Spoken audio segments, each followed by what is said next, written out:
Earlier this year, this beautiful feral cat turned up at our house and started feeding with some of the other cats we feed here at Casa Madhouse. We have no idea where she came from.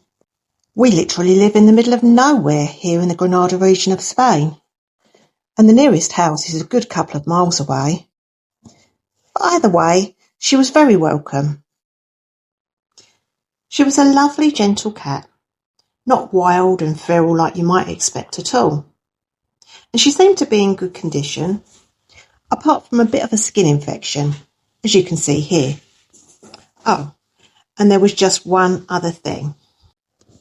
She was heavily pregnant. We booked an appointment for Mummy, as we called her. I know, not exactly original, to see the vet on the following Monday. But then, on the Sunday night, just as we were all getting ready for bed, this happened. Mummy went into labour. We have actually got a whole video about this, showing part of the labour itself, if you're interested in taking a look. But either way, by the following morning, Casa Madhouse was home to 4 new, beautiful and very tiny little kittens. And Stu and I and Mummy were absolutely exhausted. Fortunately though, when we took the kittens to the vet, all seemed well, apart from the fact that they'd all contracted the skin infection from Mummy. And this meant that they were going to need treatment for at least the first 6 weeks of their lives, which in turn meant that we'd have to keep them more confined than we'd really like to for the first 6 weeks of their lives. But hey-ho, such is life, and everything else was good. And so, for the first few weeks, the kittens ate and slept and ate and slept and ate a bit more and slept a bit more. And meanwhile, like any new mother, Mummy just tried to grab 40 winks when she could. Of course, eventually came the day when the kittens started to get a little bit more active and a little bit more independent. And as any new mum knows, that's when the trouble starts.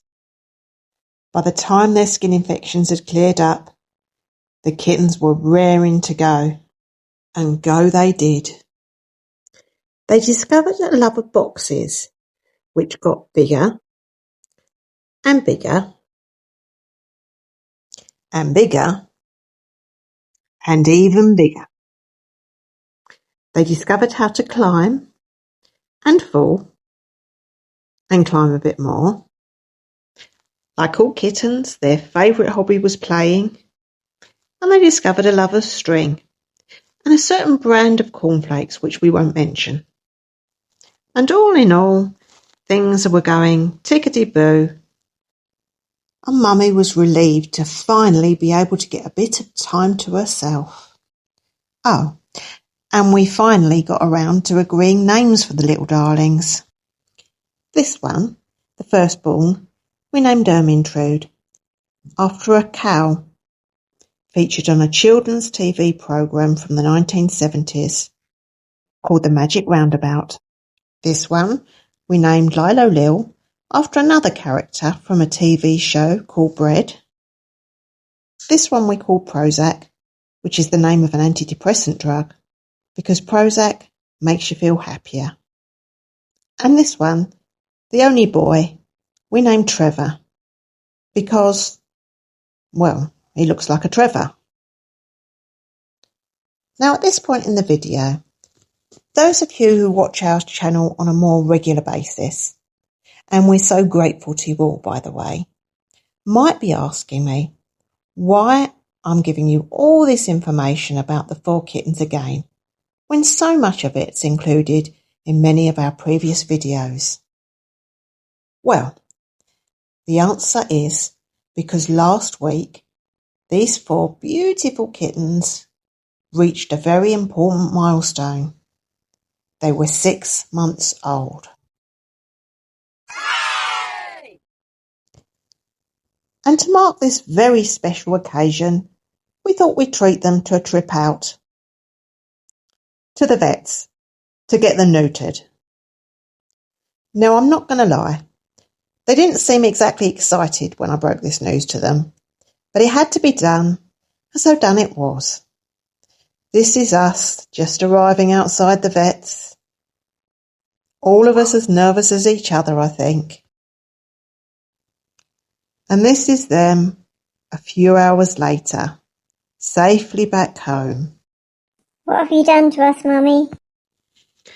Unfortunately, because it's a bigger operation for girls, the 3 girls have to wear their surgical collars and take medication for a week, whilst Trevor here gets away with none of that. That's typical. Boys always get it easier, don't they, Gandalf? Now, I'd like to tell you that they were absolutely fine in their cages and didn't mind at all, but I'd be lying. They absolutely hated it. I'll play you a bit of a video I made earlier. Listen to their poor little cries and look at the state of their cages. So the 3 girl kittens have had to be kept in cages for 2 nights now, guys. Mainly because it's a bigger operation for girls, the castration. So they've all got their stitches underneath and got to wear their little collars, as you can see. But they've not been very happy. Have you? They've not been very happy about being in cages. So we got to keep them in for a whole week before we can let them out for the first time. But I'm going to let them out of the cages. Yeah, I'm going to let them out of the cages today because you can tell they're really not happy. Hey, you're not happy, are you? No, I know. But they're particularly playful, these 4 kittens, and they're always, as those of you that watched the channel before, you'll know, they're always jumping and climbing. So we just wanted to give their stitches a couple of days before we let them out of the cages. But we'll let them out. They'll keep their collars on. They're still on medication for another few days yet. Yes, I know. I know, Lilo. She's like, let me out. Let me out. Yeah, I know. Well, you'll be pleased to know that Ermintrude, Lilo, Lil and Prozac survived their period of incarceration and are now happily out of their cages once more and running about, smashing the place up as usual. They will have to wear their collars and take medication for a couple more days yet. But after that, the next chapter for these 4 beautiful cats will be letting them out for the first time. And we're going to save that for another video, guys. So please keep your eye out for that one. And thank you so much for watching this video. We really appreciate it.